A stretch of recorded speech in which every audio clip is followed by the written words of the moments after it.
So how do we create modules then? The idea is still the same. So we would create, for instance, a package which will contain, in this case, model classes, course 1, course 2, 3, and so forth.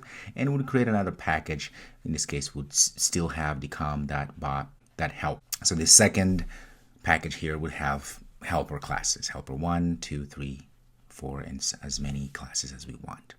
The modularization of Java requires us, for each package, we would have to have a module-info.java. What this module.info.java class does, it allows us to then use the module keyword so that then we can add inside of that module keyword all of the dependencies that we need in order for either export or require certain classes in our modules. Okay? Each one of these packages will have to have their own module-info.java.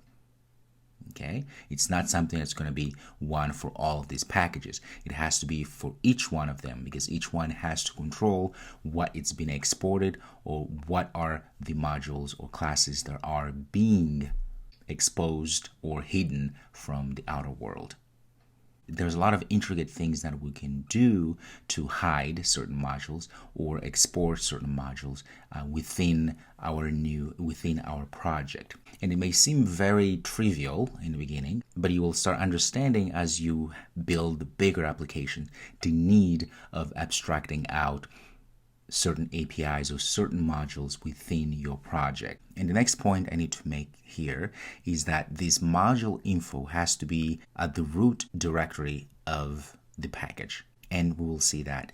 But instead of me talking, let's go ahead and fire up our editor and start putting our first module together and see how it all works. Are you ready for this? Okay, I'll see you in the next video.